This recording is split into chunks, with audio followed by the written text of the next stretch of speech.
Hoy en News Digitales tenemos a un exjugador, a un técnico. Jugó en Boca, en River, en Vélez lo quieren muchísimo, igual que en Perú, donde tiene una estatua. Es un verdadero histórico del fútbol argentino y también del fútbol latinoamericano. Estoy hablando de Ricardo Gareca. ¿Cómo estás, Ricardo? ¿Todo bien?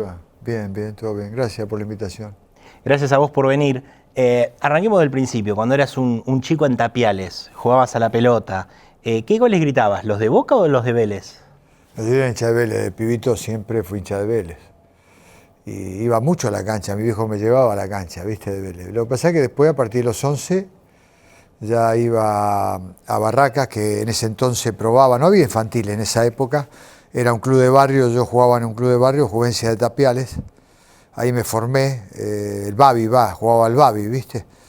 Y después en Boca iba a Barracas de los 11 años, pero toda esa mi niñez, parte de mi adolescencia y todo, hincha de Vélez, ¿viste? Siempre iba a ver a Vélez. Bueno, te formaste también en Boca, donde llegaste a primera, y después pasás a préstamo a Sarmiento de Junín, Sí, ¿no? Sarmiento de Junín. En Boca no tenía cabida. Había debutado ya en primera, pero, ¿viste? No, siempre traían delanteros. En una época de Boca esa, ¿viste? La de Juan Carlos Lorenzo en un momento. Donde Boca, viste, había valores importantes. Después vino Diego, Maradona, entonces se me complicaba a mí porque estaba el Toti Beglio, estaba el Puma Morete, estaba el Norberto Outes, había varios muchachos muy importantes de esa época y yo no tenía cabida, entonces, viste, se me presentó la oportunidad de Sarmiento Junín y digamos que fue el espaldarazo que me llevó a que vuelva a Boca como titular. O sea, fíjate las cosas, a veces a los chicos es importante que los chicos lo tomen en cuenta eso, porque de no tener cabida a Boca, de no viste, no tener perspectiva en Boca, en 6 meses me cambió la vida, porque digamos, exploté en Sarmiento de Junín, nos hablábamos el descenso ese año con Sarmiento recién ascendía a primera. Entonces nos mantuvimos en primera división, tenía un buen equipo Sarmiento, hice 13 goles, el Toti Iglesias hizo 17, entonces nos mantuvimos en primera y ahí Boca me vuelve otra vez a pedir y bueno, paso a jugar de titular, ya ahí empecé se podría decir que empieza mi carrera de continuidad, ¿no? Claro, ahí te consolidaste y fue una virida muy importante. ¿Y en Boca en total hiciste como 66 goles, puede ser? Yo, sí, o sea, yo tengo contabilizado en Boca 66 goles oficiales, ¿no? Dentro de los goles que fueron oficiales, es lo que yo tengo contabilizado, ¿no? Después algunos dicen, viste, 64, pero yo en general tengo contabilizado de lo que yo recuerdo hice 66. En poco tiempo hice, lo de Boca mío fue muy explosivo, ¿viste? Por un término, yo de que me consolido, ponele, del 81, Nacional del 81, hasta el 84 prácticamente ni lo jugué. Fue 81, 82, 83, porque el 84 estábamos con el 20% con Ruggeri, ¿viste? Sí. Jugaba más en la selección argentina que en Boca. Entonces prácticamente, ¿viste? Fueron 3 años donde yo hice un montón de goles en Boca, hice muchos goles. Año 84 que recordamos, sobre todo para las audiencias más jóvenes, un momento de crisis institucional y económica muy, muy severa en Boca Juniors. Llegó a estar intervenido por Federico Pollack. Y en ese contexto es que el plantel tenía muchísimas deudas y ahí surge el tema, se empieza a construir un escenario donde Boca y vos y sobre todo Ruggeri y otros jugadores más no habían arreglado el contrato. ¿Cómo era Mario esa situación? Franceschini, de Chicago. Era Ruggeri y yo, y Mario Franceschini de parte de Chicago, que también estábamos en la misma situación, los tres. 2 años sin contrato, entonces Boca no nos quería dar la libertad de acción, porque después de 2 años estaba establecido que te dieran la libertad de acción, pero había miles de trabas. Entonces a partir de ahí se originó una huelga importante de futbolistas. Ahí nos apoyaron el gremio, nos apoyó los futbolistas. Entonces, bueno, estaban en un momento dividido, como todas las cosas, pero todo cuando se lleva una huelga, cuando hay un movimiento del movimiento que hubo, después se consigue cosas importantes, ¿viste? Y bueno, a partir de ahí se le reconocía al jugador no que estar 2 años sin contrato quedaba libre, ¿no? Automáticamente. Fue una lucha, pero en definitiva yo creo que fue una lucha ganada para los jugadores. Sí, de hecho después la FIFA cambia la reglamentación y cuando se extingue el vínculo, el jugador a partir de ahí puede firmar con cualquier otro club, ¿no? ¿Y cómo se da la llegada a River tuya con vos y Ruggeri? Y porque, viste, Santilli quería llevarnos, quería armar una especie de revolución en River y nos quería llevar a nosotros dos, se le había puesto en la cabeza, entonces Coppola, que en ese momento nos representaba, decía, bueno, que Santilli quería juntarse. Nosotros al principio no queríamos, la verdad que no queríamos saber nada. Nos parecía algo imposible que nosotros pudiéramos ir a River. Pero después, con las deudas de Boca, con los problemas económicos y financieros de Boca, había quedado 8 jugadores libres del plantel. Esto fue tomando mayor dimensión, mayor profundidad, ¿viste? Entonces, y el colmo fue lo que rebalsó todo, fue que nosotros accedíamos por quedarnos la mitad de lo que nos daba River, o sea, nosotros dijimos no, nos quedamos en Boca. Entonces, en ese momento estaba Martínez Sosa de presidente, nos dio los cheques para que nosotros no nos quedáramos con lo que habíamos arreglado, y todos los cheques vino para atrás, o sea, no. Y ahí fue donde dijimos basta con Oscar, o sea, y con Guillermo, y bueno, nos sentamos a hablar con Santilli, y bueno, Santilli ahí hizo todo como para que vayamos a River, ¿no?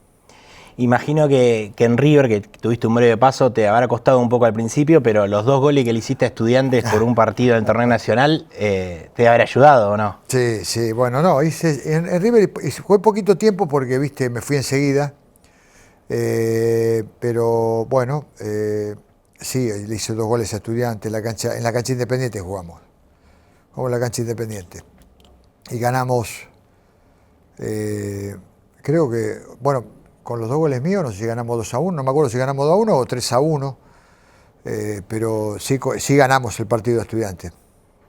Después de River pasás a la América de Cali, al fútbol colombiano. Por ahí, mirándolo desde ahora, los más jóvenes nos podemos preguntar por qué no fuiste a Europa, porque la verdad que con tu trayectoria, con todo lo que cuenta la gente que te vio jugar, dicen que tranquilamente podrías haber jugado en Europa. Eran otras épocas esa, ¿viste?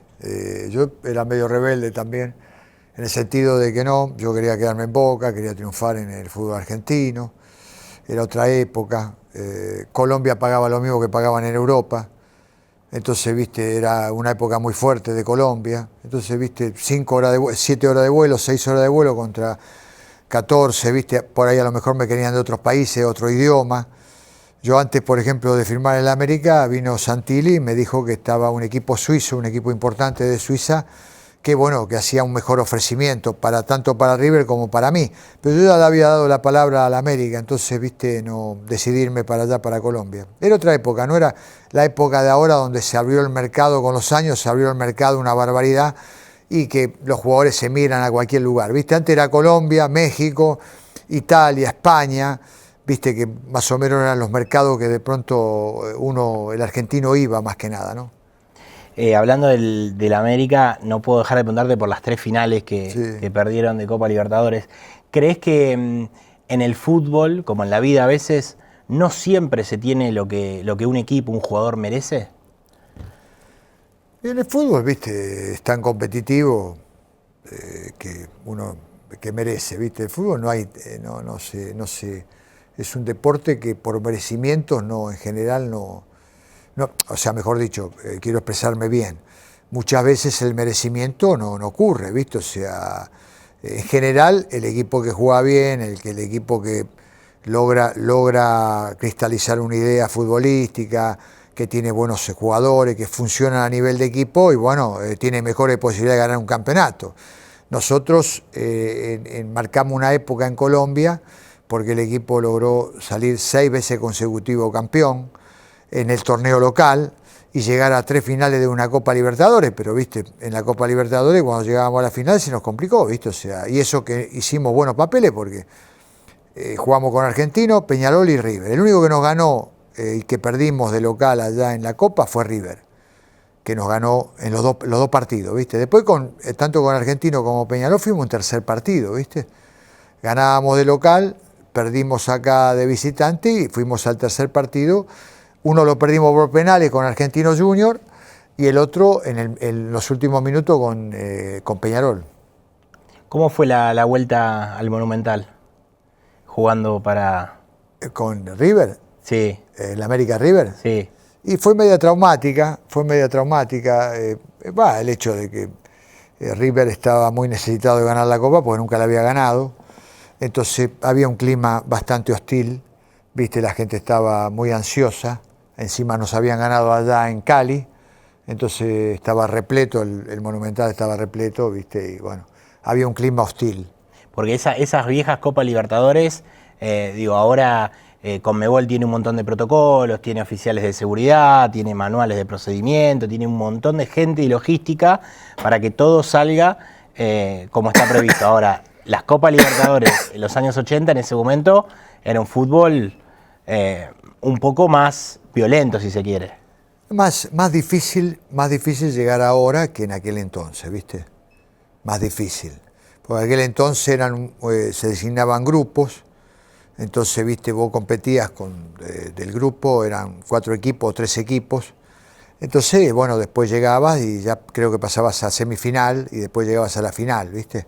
Inclusive los campeones de América llegaban directamente a la semifinal, ¿viste? Entonces, los que salían campeones de la Copa América llegaban a la semifinal y, bueno, ¿viste? Eso les acortaba el camino, ¿viste? Pero después con los años, ahora hay pre-Libertadores, entonces, ¿viste? No dejan de tener posibilidad y no dejan de jugar partidos, o sea, hay que jugar muchos partidos. Los que entran directamente entran a una fase de grupo y lógicamente primero tienen que ganar la fase de grupo y después, viste, arrancar. O sea, entonces no es tan fácil ser campeón de la Copa Libertadores. En aquella época no era fácil tampoco, pero digamos que podías acceder más con menos partidos que en esta época, ¿no? Claro. Recién decías que a veces jugabas más en la selección que en Boca por ese conflicto que había. Vos fuiste una parte fundamental del ciclo de Bilardo de la selección, hablabas con los periodistas, tenías un rol muy importante. Hiciste el gol con Perú, que le da la clasificación al Mundial 86. ¿Cómo fue? ¿Te dijo Bilardo en algún momento que no ibas a integrar la lista definitiva? ¿Cómo viviste ese momento? No me dijo nada él. Después, con los años lo encontré, o sea, viste, yo siempre tuve buena relación con él. Y comprendí con los años, entendí que él tuvo que tomar decisiones, el técnico, viste, está para eso. Después me tocó tomarlas a mí, con los años, cuando ya empecé a ejercer la dirección técnica. Entonces, bueno, vos vas entendiendo que muchas veces uno toma decisiones difíciles, complicadas, que uno por ahí no quiere tomarlas, pero las tiene que tomar. A vos te dirigieron Bilardo y Menotti, sí, los dos. Te pregunto desde dos dimensiones, desde la técnica futbolística, desde la propuesta de juego y desde las personalidades de ambos como líderes y conductores de grupo. ¿Qué similitudes, qué diferencias veías entre los dos? Los dos tenían, aunque parezca mentira, tenían muchas similitudes en el juego. El juego, a Bilardo, que estaba parado ya de movida, ya el periodismo lo paró desde ya directamente con una rivalidad, desde otro polo, pero después futbolísticamente a los dos les gustaba jugar al fútbol, a los dos querían siempre sacar lo mejor del jugador de fútbol. Lo que pasa que, digamos, el flaco Menotti era un técnico que te convencía a través de... No, trabajaba en el campo de juego cosas que él quería para su equipo, pero era una persona muy convincente desde el diálogo, desde lo grupal, desde sus convicciones. Bilardo lo mismo, dos personas muy convencidas de lo que querían, pero Bilardo, por ejemplo, era un obsesivo de la repetización, ¿viste? O sea, de repetir. O sea, vos, por ejemplo, cosa que Menotti no le daba tanta importancia a eso, le daba importancia al estilo de juego, quería definir un estilo de juego, a las pasadas por detrás, a la amplitud del juego, pero Bilardo era muy obsesivo con las repetizaciones, ¿viste? O sea, córner, 40 córner. Saque lateral hasta que no salga como él quería. Entonces esa obsesión por repetir las jugadas, por no dejar nada librado al azar, es más que nada lo que lo diferenciaba, ¿viste? Para Bilardo ganar era fundamental, para Menotti también, pero, ¿viste? Ese tema del famoso resultado, ¿viste? Es lo que lo diferenciaba mucho. Bilardo solamente le importaba ganar, él, ¿viste? Tenía como mensaje ganar es lo más importante de todo, después no te reconocen en nada, y el Flaco era importante ganar, pero por ahí a lo mejor si él veía un equipo que dentro de la filosofía de él proponía, dentro de la filosofía de él lo veía que realmente arriesgaba, jugaba, era un equipo con convicciones fuertes y no se le daban los resultados, también le daba un valor importante, ¿viste? Entonces, más que nada se diferenciaban en eso. Bien. En tu última etapa como jugador saliste campeón con Independiente, 94. Yo me retiré en Independiente, sí, con Miguel Brindisi, que fue compañero mío en Boca, ¿viste? También. Pero me retiré en el 94 con un Independiente que sí, o sea, ¿viste? Ganó lo que jugó en esa época, ganó todo. Imagino que ahí, porque ni bien te retiraste, ya empezaste tu carrera como técnico. Ahí ya sabías lo que querías para tu futuro. Sí. Sí, yo estaba para seguir jugando, vos sabés, porque tenía 36 años, pero estaba bien, me habían operado los dos de menisco de la rodilla derecha, para ese entonces te sacaban todo el menisco, hoy en día te sacan un pedacito, era más problemático, pero yo manteniéndome flaco, viste, en el gimnasio y todo, me mantenía bien. Pero ya me había pintado más que nada, viste, por dirigir, ya me había recibido, lo hice el curso mientras jugaba en Independiente. Entonces ya me había recibido de técnico y ya quería, viste, esa función de dirigir me gustaba. Arrancaste en San Martín de Tucumán, Sí. Y tuviste varios equipos. Tuviste una etapa, bueno, saliste campeón con Talleres también de la Copa Conmebol. La última edición de la Copa Conmebol la ganamos con Talleres, sí. Diciembre del 99. 99. Dirigiste también en Universitario de Perú. ¿Qué balance haces de esa primera etapa tuya como técnico antes de llegar a Vélez?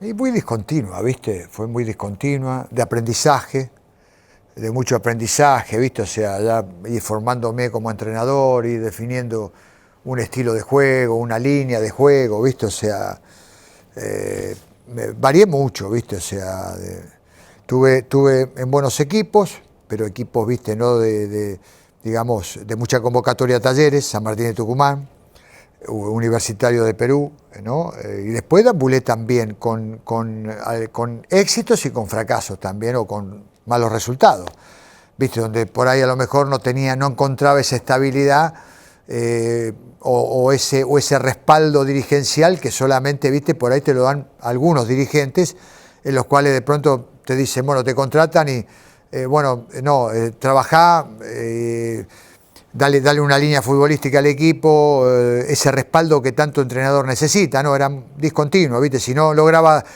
meterlo, qué sé yo, en las finales o no lograba levantar un equipo, por ahí no tenían tanta paciencia, entonces, ¿viste? Deambulé mucho en eso. ¿Y qué aprendiste de tu carrera? ¿Qué herramientas, qué conceptos de los técnicos que tuviste a lo largo de tu carrera como jugador aplicaste después como técnico? Y tuve los mejores técnicos yo, ¿viste? Porque tuve a Menotti, uno de los mejores técnicos también lo tuve, Ochoa Uribe, del América de Cali, un técnico ganador, un técnico, ¿viste? También que me dejó muchas cosas, al Bambino, tuve a Bilardo, a Coco Basile, a Miguel Brindisi en mi última etapa, ¿viste? De Coso, cantidad de técnicos y muy buenos. Y de cada uno va sacando algo, ¿viste? De cada uno le va gustando cosas y otras cosas no. Entonces, pero lo más importante es que el entrenador, en este caso, logre un perfil, ¿viste? De él, ¿no? Uno puede ir recogiendo algunas cosas de los entrenadores, pero en definitiva, tarde o temprano, uno va a tener que ser auténtico en ese aspecto ¿viste? Y definirse por algo de uno mismo, de lo que siente, ¿viste? Porque eso me lo dijo, por ejemplo, Valdano, que Valdano había sido compañero mío, estábamos en la misma pieza de eliminatoria para México 86, y cuando él gana con el Real Madrid, gana un campeonato, viene a hacer una conferencia acá en Buenos Aires y yo lo llamo y lo voy a ver al hotel y tuvimos una charla que a mí me interesaba un poco, viste, conocer ya él en esa faceta de técnico. Entonces agarra y me dice, mira, si hay algo que uno no puede como entrenador es imitar a otro entrenador, viste. Uno tiene que ser auténtico, viste, porque si vos imitás, no vas a dejar de ser vos para pasar a ser el personaje que vos imitás, viste. Entonces la naturalidad con que uno se desenvuelve es fundamental en esta profesión, ¿viste? Porque es importante que con sus propias virtudes, con sus propios errores, uno pueda ir creciendo como entrenador, ¿no? Esa primera etapa de aprendizaje, de consolidación, de experiencia, por ahí, sin tantos proyectos a largo plazo en un fútbol que ya empezaba más parecido a lo que es hoy, llegás a Vélez, un Vélez donde ganaste, donde te catapultó, donde digamos toda la prensa estaba encima constantemente. ¿Con qué Vélez te encontraste? ¿Cómo fue desarrollar tu propuesta de juego en Vélez en aquellos años?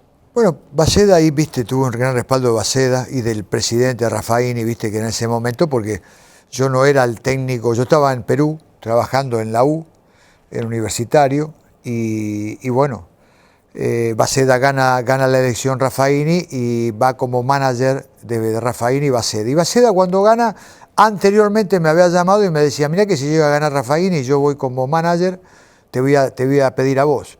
Lo tomé porque en el fútbol, viste, muchas veces se promete, pero viste, no se cumple. Entonces, bueno, lo tomé con pinzas, viste, todo. La cuestión es que ganó y me llamó. Y yo estaba trabajando en la U, entonces le dije, se me va a complicar ir ahora porque se me vence el contrato ahora a fin de año. Pero ¿cómo? Si vos me prometiste, Vélez, la posibilidad de Vélez, bueno, se enojó. Es una cosa. Y aparte me llamó Raffaini, ¿viste? Me llamó Raffaini y me dice, bueno, mire, ¿qué tal? ¿Cómo le va? Baceda me dijo que lo llame porque, entonces, bueno, estoy llamando.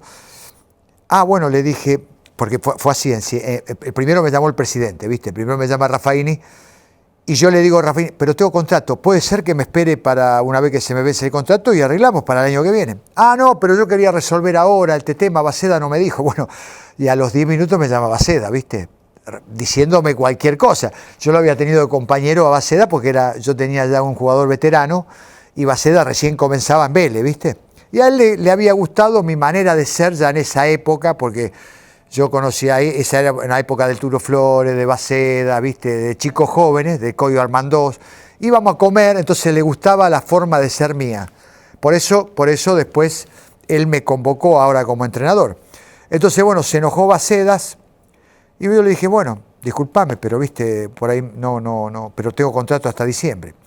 Eso después me llama Raffaini. Bueno, la cuestión que yo digo, bueno, perdí a Vélez, viste, se me fue Vélez, viste.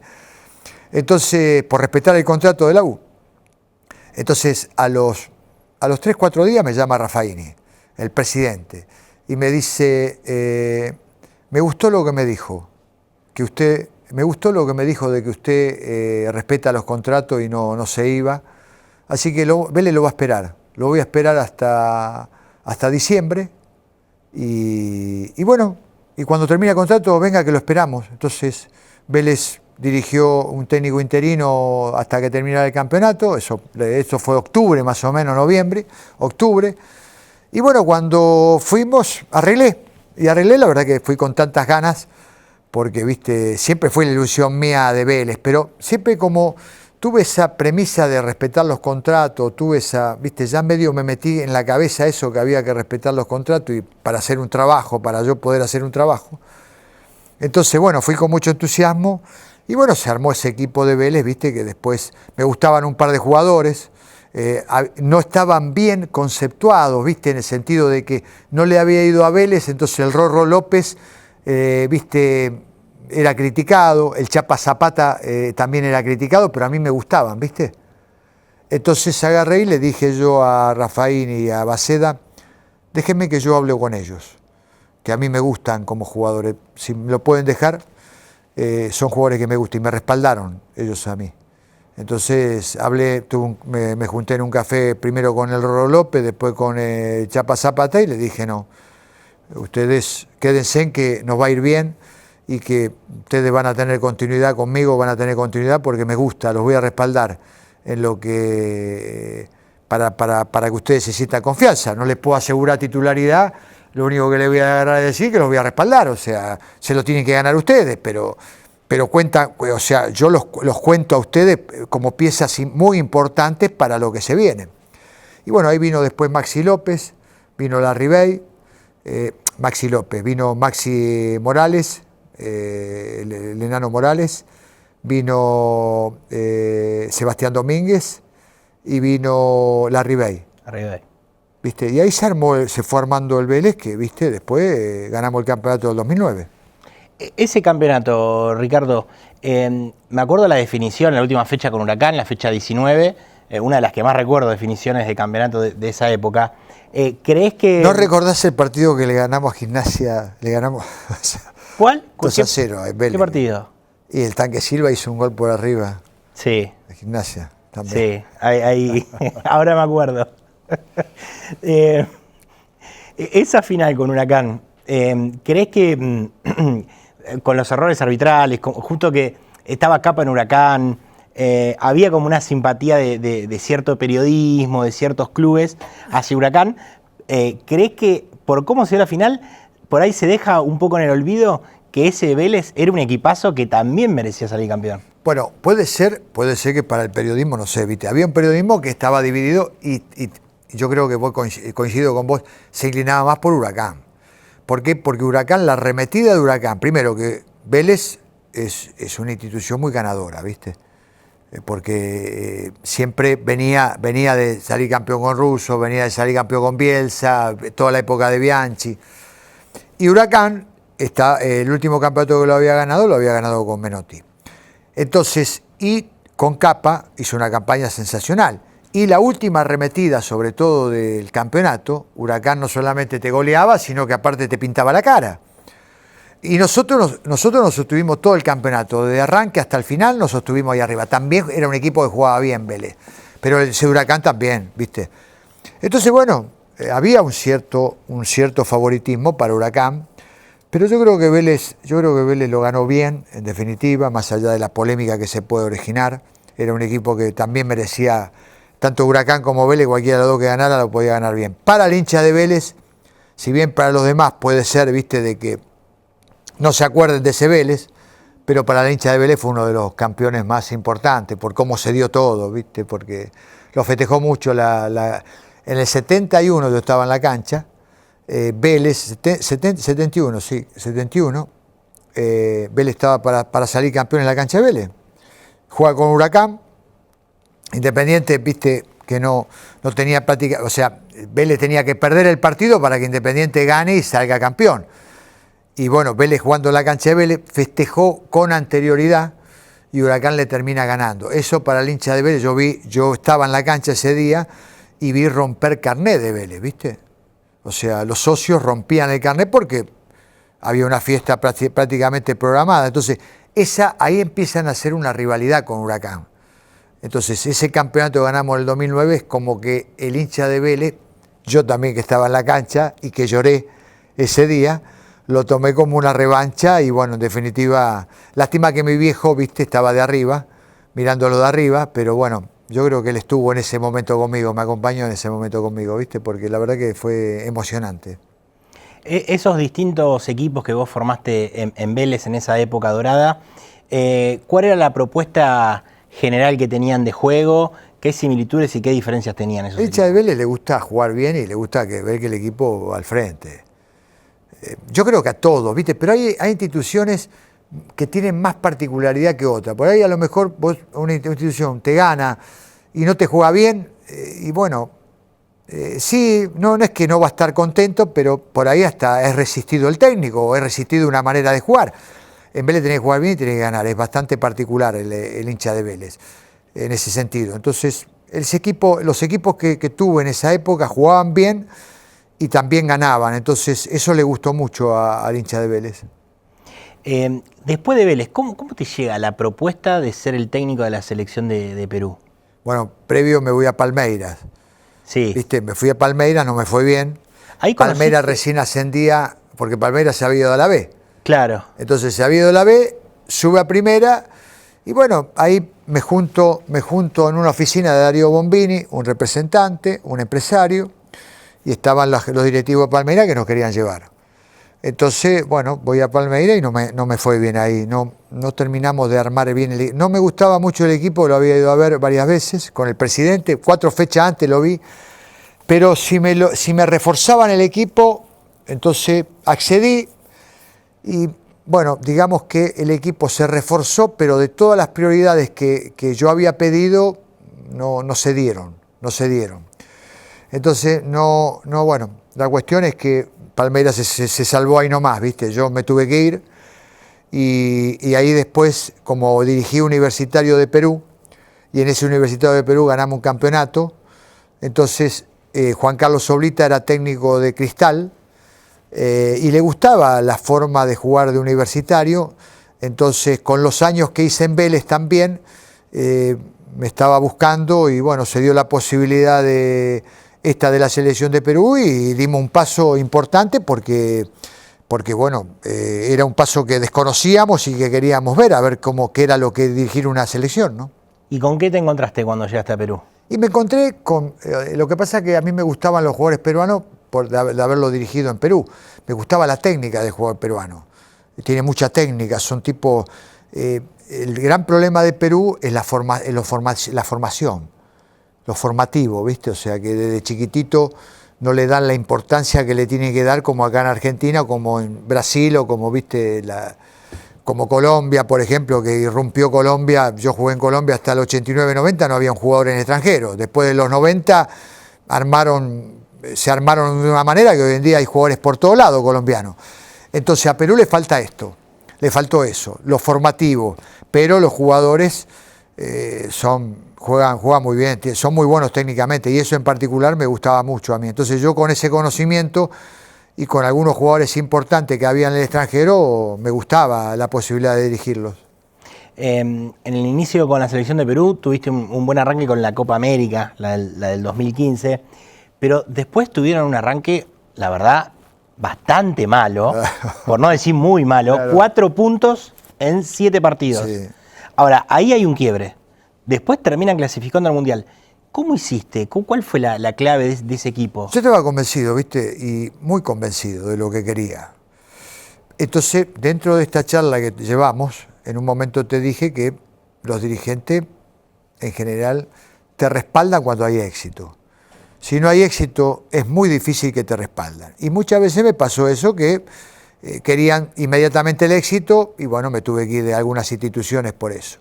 Solamente 2 dirigentes me respaldaron desde que me fue muy mal. Edwin Oviedo, en Perú, porque el arranque fue malo de la eliminatoria. Entonces agarró y me llamó, me dijo, en un almuerzo, me dijo, usted solamente se va de acá si usted se quiere ir. Si usted se quiere ir, se va. Si usted no se quiere ir, lo voy a respaldar yo. Así que desde que lo contratamos hasta que termine, porque ellos me vinieron a buscar para Qatar 2022, ¿viste? Y yo agarré y le dije, no, ¿quién tiene la bola de cristal de acá hasta 7 años que yo para Qatar? Entonces no, yo me tengo fe para clasificar a Perú ahora en Rusia. Entonces, bueno, ellos les gustó también mi forma de ser y él me respaldó y me dijo, eso sí, tome las decisiones que quiera tomar, que tenga que tomar, yo lo voy a respaldar. Y ahí tomamos una decisión, convocamos 16 jugadores del fútbol local y ahí hubo un quiebre. El otro fue Víctor Sumi de Talleres, que me respaldó, ¿viste? Porque en Talleres, si bien no me iba tan mal, íbamos 3º o 4º en segunda, ¿viste? Estaba en Nacional B. En la B Nacional. Sí. La B Nacional. Entonces, Talleres hacía 15 años que no le ganaba a Belgrano. Entonces la gente estaba media ya, ¿viste? Siempre la premisa era ganarle a Belgrano. Y a mí me toca en la primera rueda enfrentar Belgrano e Instituto de Córdoba. Y perdemos los 2 clásicos. Entonces imagínate vos que perdiendo los 2 clásicos. Íbamos 3º o 4º ahí, peleando ahí, pero perder los dos clásicos, agarró y la gente quería que me vaya. Sobre todo la hinchada. Pero el presidente te respaldó. El presidente, o sea, ya directamente no me invitó a un restaurante, me invitó a la casa del Víctor Sumi. tranquilo, él, un asado, me presentó a la familia, yo con mis colaboradores, con Huguito Alves y con Néstor Bonillo. Tranquilo, hizo un asado, me hizo un asado para mí. Y agarró y hablaba, y lo que menos hablábamos era de fútbol, ¿viste? Y así pasamos toda la tarde, hablábamos de cualquier tema menos de lo que pasaba. Y cuando ya lo último, jugábamos las cartas, trajo las cartas, jugábamos las cartas con los hijos, o sea, un ambiente familiar, y lo que menos hablábamos de fútbol, y me llamaba la atención a mí, ¿viste? Porque te llama la atención que pase una cosa de esa, nunca antes, pues yo te digo, nunca antes me pasó, ni con Edwin Oviedo ni con Víctor Sumi. Entonces, ya lo último, cuando me iba, me dijo, tranquilo, usted de acá no se va, así que tranquilo, métele para adelante. O sea que me respaldó, pegamos la segunda rueda, me mantuve, aún con el disconformismo de la gente, y después le ganamos a Belgrano 5-0, que quebramos 15 años, y le ganamos a Instituto también. Los dos clásicos seguidos le ganamos, y le ganamos la final a Belgrano por penales. Entonces salimos campeones ahí de Nacional B, ¿viste? Y ascendimos a Primera División. Y fue una alegría inmensa, la verdad, porque, ¿viste? Yo vi gente llorar, pero vi gente llorar cuando se le ganó a Belgrano. En el vestuario vi dirigentes que lloraban, ¿viste? Porque hacía 15 años que no se le ganaba, era un sufrimiento. Así que bueno, la verdad que esos fueron los únicos dos presidentes que yo te puedo decir que me respaldaron desde los no resultados. Claro, que es el momento más difícil para el dirigente de bancar un proceso. Claro. ¿Vos crees en general, en el fútbol sudamericano, argentino, crees que los dirigentes, los presidentes, los socios que llegan a la máxima conducción de los clubes saben de fútbol? Los dirigentes se apoyan mucho en el empresario, tienen alguna visión futbolística, pero bueno, o sea, en algunos casos quizás no saben mucho. Edwin Oviedo era un empresario que en general se dedicaba a otra cosa, en general confiaba más en mí, en el técnico, de lo que pudiera él saber. Víctor Sumi ya era más un hombre de fútbol, un dirigente de fútbol, también un empresario. No te podría, he visto de todo, he visto tipos que se amparaba más que nada en las críticas, en lo que podía decir el periodismo, en lo que podía decir el rum de la gente, más de lo que veía. Y he visto presidentes que saben de fútbol también. No creo que eso, decirte no saben nada, no. O sea, yo creo que hay dirigentes que saben, hay dirigentes que se apoyan en opiniones de terceros. Eso es lo peor que puede haber. Cuando ya hay tantas voces, el presidente escucha tantas voces, de la misma manera que el técnico puede escuchar la voz del colaborador, de sus colaboradores, pero ya la crítica o el rum o lo que habla, no, siempre es importante apoyarse de la gente de confianza de uno, ¿no? Entonces ahí donde por ahí empiezan las confusiones. Cuando estabas en la selección de Perú y tenías que tomar decisiones, listado, convocatorias, ¿te acordaste de Bilardo? ¿Entendiste claro, algunas cuestiones? Me acordé de Bilardo cuando, por ejemplo, en Talleres, lo que te decía, yo por ejemplo me dio Oste, el Lute Oste, que hoy en día trabaja con Rubén, con Insúa. Es un muchacho sensacional, un delantero que le tocó patear el último penal para ascender, para ganar el campeonato y para ascender a Primera División, con Talleres. Y le tuve que decir que no estaban los planes míos. Entonces, viste, vos cuando pasa una cosa de esa, un jugador que te patea el último penal con una personalidad bárbara, nos da el campeonato y el ascenso a la Primera División. Y yo a la semana le tuve que decir que tenían los planes a otro muchacho, porque estaba Rodrigo Astudillo, estaba el Cachi Celaya, que era un jugador que yo lo había traído de San Martín de Tucumán como delantero, y Rodrigo Astudillo, que era un pibe de 18 años, 19 años, que era de las canteras, que yo lo veía con perspectiva de como jugador de Primera División. Entonces le iba a dar cabida a él, por ende tenía que tomar resolución. Y bueno, el Lute, si bien era un jugador muy importante y muy querido por la hinchada también. Bueno, y te resumo y te termino, que se me ha ido el concepto. La misma hinchada que de pronto quería que me vaya, ¿viste? Cuando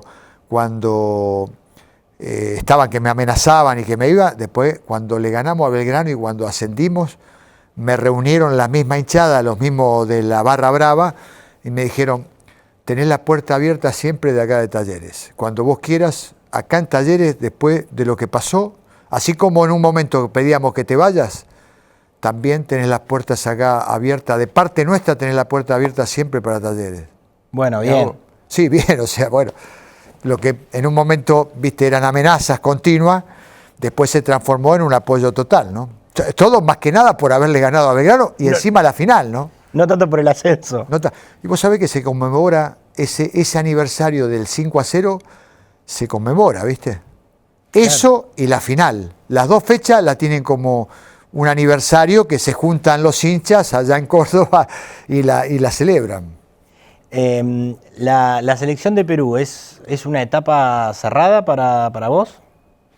Ahora en esta etapa sí. En esta etapa sí, ¿viste? Con esta dirigencia sí, porque esta dirigencia fue la que quiso un cambio.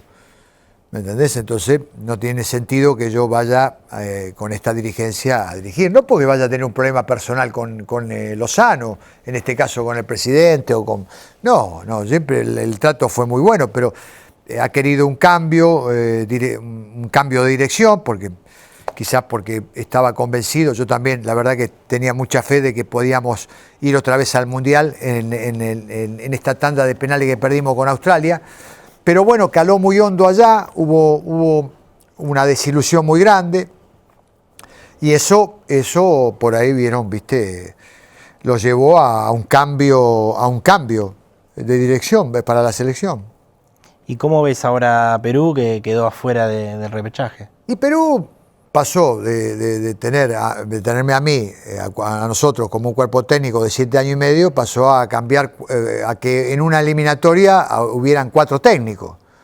Entonces el cambio fue muy significativo y muy grande, ¿viste? No en una eliminatoria, sino 4 técnicos en un periodo, ¿viste? Porque estuvo, como en el proceso de eliminatoria estuvo Reynoso, Fossati e Ibáñez. Y ahora un cuarto técnico estaba Barreto. Entonces, en un periodo de lo que abarca los 4 años, tuvo a 4 técnicos diferentes. Entonces, bueno, eso hace un poco una inestabilidad en la conducción que no le permite al técnico poder desarrollar una idea futbolística o algo, porque vos en un momento me preguntaste, el arranque tuyo fue muy malo, de 7 fechas sacaste 4 puntos. Bueno, fíjate vos que después el respaldo me hizo dar vuelta a la situación. Eso le hubiese, a lo mejor a los técnicos que tuvo también, entonces faltó ese respaldo que afortunadamente tuve yo en ese momento, ¿no? Cuando volvés a Vélez, tu segunda etapa, ¿con qué fútbol argentino te encontraste? Ya tenías varios años afuera. Sí, Vélez fue algo medio imprevisto en la cual Baceda me llama, así como te dije de que Baceda me llamó en su momento y bueno, la verdad que más que agradecido porque no tenía cabida en el fútbol argentino y a partir de ahí esa etapa comienza una etapa importante mía. Ahora me llamó y me dijo, te necesito ahora en este momento y bueno, ante ese llamado y necesitado en ese momento acudí, o sea, fui. A Vélez no le podías decir que no a Vélez. No, y me encontré con un fútbol, como siempre, el fútbol argentino, altamente competitivo, difícil, complicado. Entonces, bueno, viste, me costó acomodarme porque enseguida me hice cargo y enseguida, viste, en la etapa anterior mía de Vélez, yo hice toda la pretemporada, conocí a los muchachos, tuve la posibilidad de las incorporaciones, todo. Ahora me metí en el medio del lío, viste, porque Vélez necesitaba resultados y bueno, me metí. Ya a los 4 días tuve que jugar mi primer partido con Platense en cancha de Vélez. Entonces, bueno, a partir de ahí me metí y bueno, la verdad que no me fue bien. Tuve respaldo del presidente, tuve respaldo de Baceda, de los dirigentes también, tuve el respaldo de todos para continuar, pero yo ya no me veía, ya veía que, viste, Vélez necesitaba un cambio más que nada y yo seguir con mi carrera para otro lado. Incluso yo recuerdo una concentración muy importante de hinchas pidiendo o haciéndote en el hall del estadio para que no te vayas. ¿Sabes por qué me voy de Vélez? Algo difícil de ver en otros clubes. Sí, ¿sabes por qué me voy de Vélez? Porque la hinchada no me insultaba a mí, ¿viste? La platea, la gente, no se la agarraba conmigo, porque la hinchada de Vélez es muy agradecida, es una hinchada, ¿viste? Al menos conmigo, estos 5 años que tuve, es muy agradecida, ¿viste? Conmigo. Entonces, el equipo no ganaba, no estaba bien, empaté muchos partidos, de 11 perdí 4, gané 1, gané 2 y perdí empaté 7 partidos, ¿viste? Algo de eso, los números no fueron buenos, pero empaté muchos partidos. Pero la hinchada no se la agarraba conmigo, se la agarraba con los jugadores, con los dirigentes. Entonces, cuando un técnico le pasa una cosa de esa, es muy difícil, el ambiente es muy difícil, ¿viste? Es muy complicado. Entonces yo entendí que la manera de descomprimir eso era que venga otro técnico, ¿viste? Como para que el ambiente, sacarle la presión a los jugadores, tratar de que los jugadores, ¿viste?, se puedan liberar. Pensando en esa etapa, pensando también, bueno, después tu paso por la selección de Chile, y sobre todo comparando con esa época donde dijiste que el presidente de Talleres te bancó, parece cada vez más difícil que los clubes, los dirigentes apuesten y banquen por procesos largos. Y Chile fue una etapa la cual no pude enderezarlo, pero va a tener que entrar Chile en una etapa de respaldo y de decir, bueno, qué es lo que queremos, porque también, o sea, tiene la costumbre de cambiar, de que de pronto si los resultados no se dan, se cambia. Entonces va a llegar un momento que va a tener que establecer, aún sosteniéndolo y que no se den los resultados, que el técnico tenga la posibilidad de poder analizar a los jugadores, darle confianza a los jugadores, darle una fisonomía de juego al equipo para tratar de ese conocimiento cada vez se haga más fuerte y que pueda ir consolidándose un cuerpo técnico, una manera de trabajar, porque a veces los éxitos no llegan en forma inmediata, pero después van llegando con el correr del tiempo. Entonces está en ese proceso Chile. Como jugador, como técnico, Argentina, Perú, Colombia, conoces el fútbol sudamericano. ¿Crees que el fútbol sudamericano está atrasado con respecto a Europa o está estancado en estos últimos 20 años? El fútbol sudamericano ha cambiado su esencia para volcarse a una dinámica que la dinámica ya hoy en el mundo es igual, en todos lados, ¿viste? Porque hoy en día los profes están totalmente actualizados y los profes trabajan en todas partes del mundo, trabajan igual. Lo que ha perdido el fútbol sudamericano, la esencia de la habilidad, la técnica, ¿me entendés? O sea, el talento, para pasar a... No es que no aparezcan jugadores, porque siempre, eternamente van a aparecer, porque esta es tierra fértil de crack. Argentina es tierra fértil de crack, Brasil es tierra fértil de crack, Uruguay es tierra fértil de crack, ¿me entendés? Siempre van a salir Perú, Chile, en Sudamérica siempre van a haber crack. El tema es la cantidad que sacan. Cuando antes, qué sé yo, brotaban, hoy en día brotan cada vez menos. ¿Me entendés? Brotan, siguen, pero hay que ver qué se está trabajando y hay que ver lo que se ha empleado últimamente para pasar a qué, algo que pudo haber sido un perjuicio para el jugador sudamericano. Porque nosotros, hoy en día, vos agarrás y decís, Boca, ¿cuál es el 10 de Boca? ¿Cuál es quién genera juego en Boca? Y de pronto podemos mirar a un chileno, a Palacio. Vos agarrás River, mirás River y de pronto lo ves a Quintero.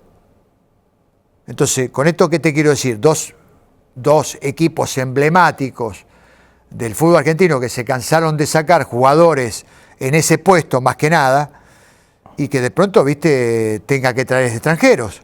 ¿Por qué? Porque no salen jugadores de abajo, no salen jugadores porque se cambian algunas metodologías que te sirven como espejo hasta para los menores. Los menores juegan como los mayores. Entonces, viste, si los menores juegan como los mayores, si los menores se dedican a jugar a táctica, funcionamiento, estrategia, cuando lo que se tiene que dedicar es en desarrollar una técnica, para que el jugador a los 13 años, 14 años, 17 años llegue en su plenitud.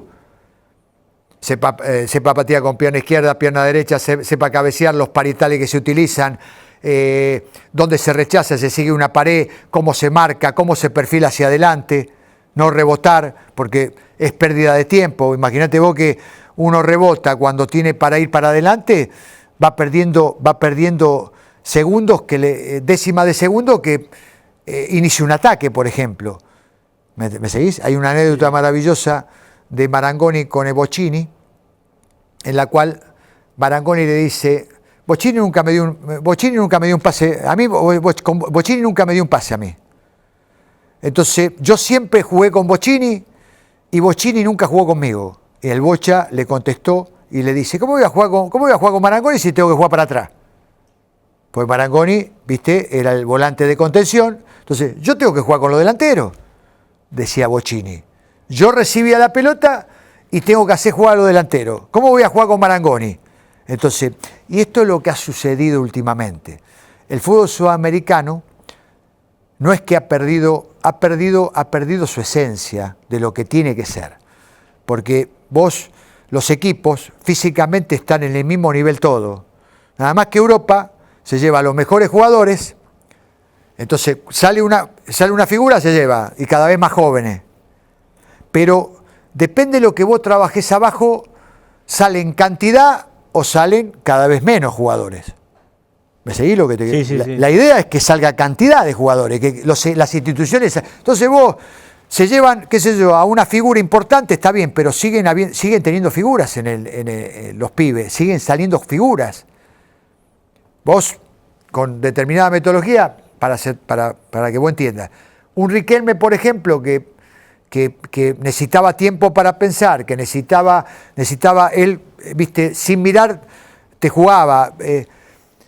Depende lo que empleen de chico, lo ganás o lo perdés, esa clase de jugador.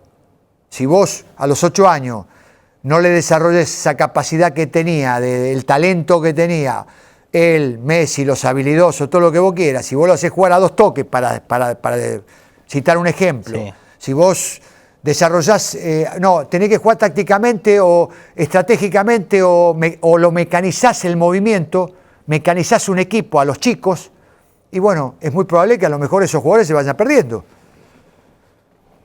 Decís lo de los 2 toques, y no puedo no acordarme del Barcelona de Guardiola, que instaló una propuesta vertical, rápida, 2 toques, que se ha importado en Sudamérica y que se ha llevado el salir jugando de abajo, que se ha llevado a un extremo a veces que hay equipos en Argentina que uno ve que salen jugando de abajo. Yo la verdad que soy de otro club, pero me agarro la cabeza igual.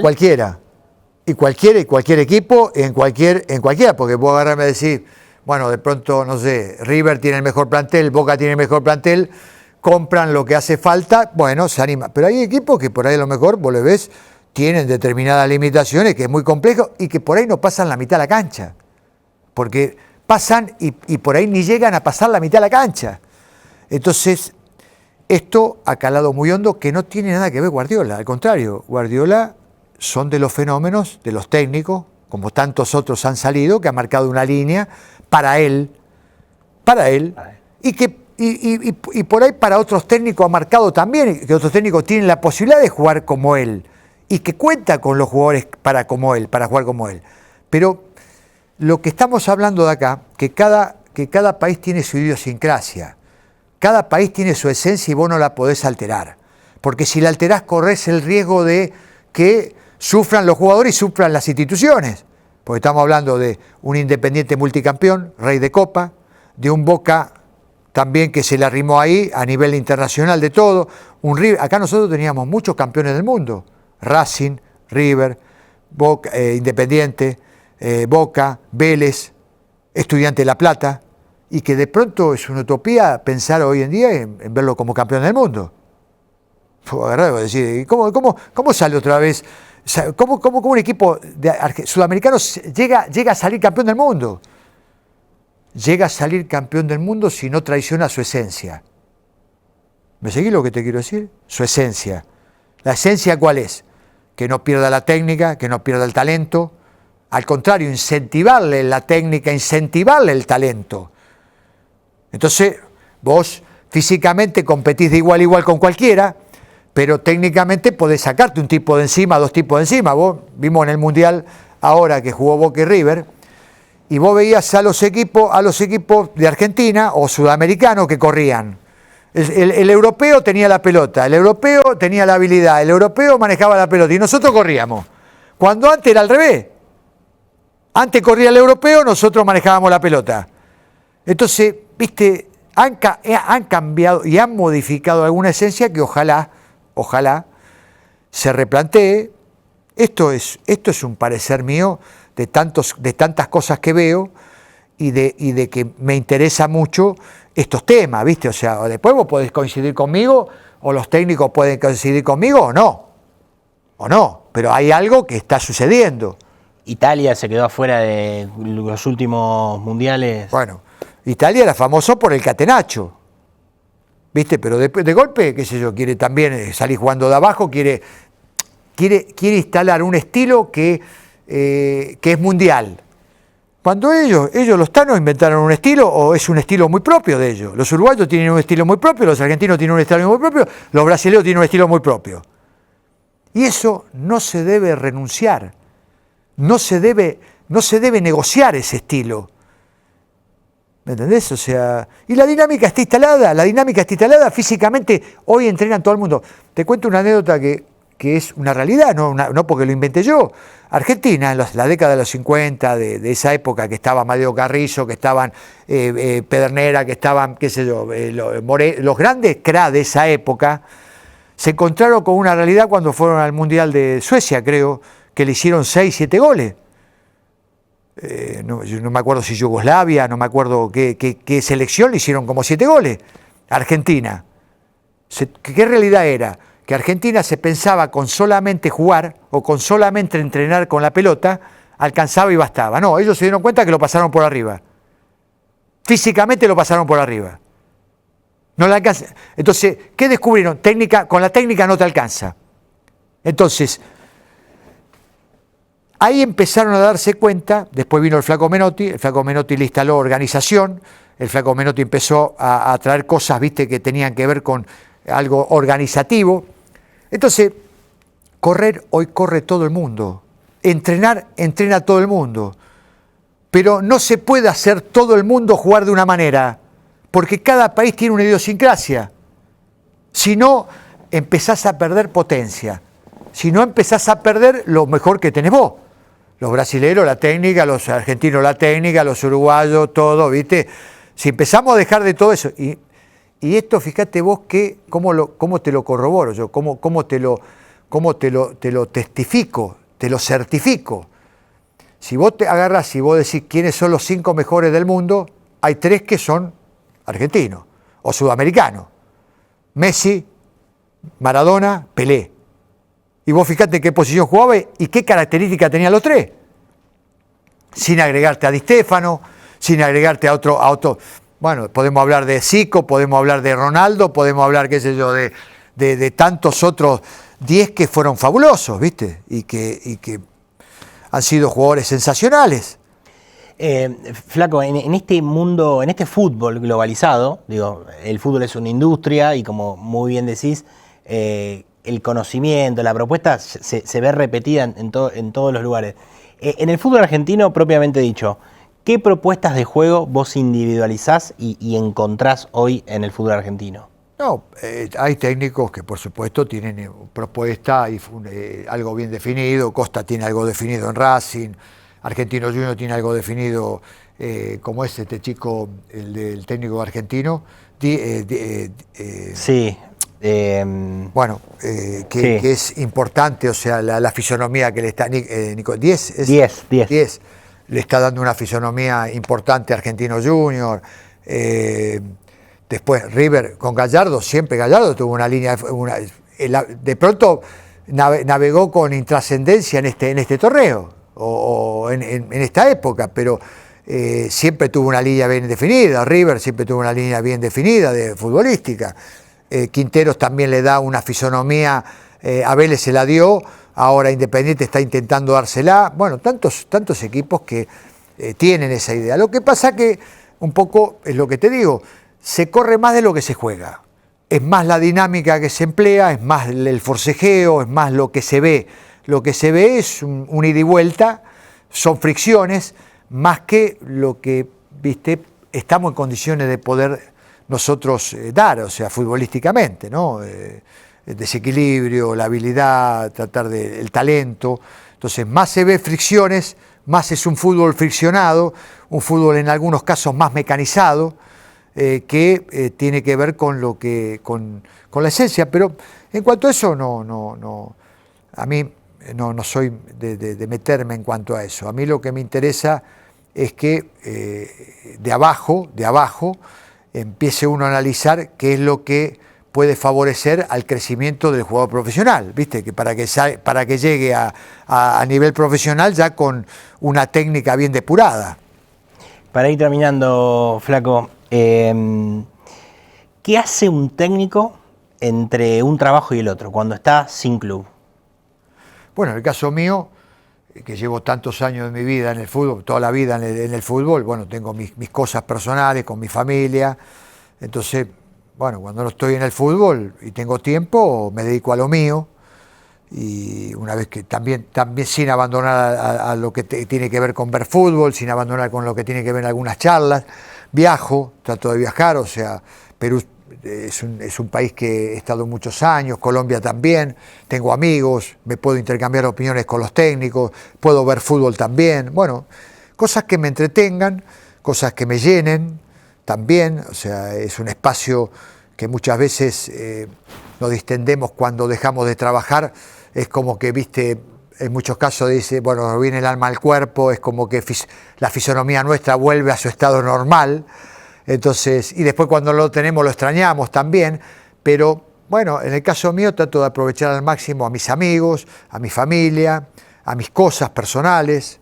En ese aspecto lo aprovecho, digamos que lo aprovecho. ¿Tenés algún emprendimiento más allá del fútbol, alguna otra actividad? Sí, o sea, tengo en estos momentos un emprendimiento familiar también, que nos lleva a estar bastante enfocado.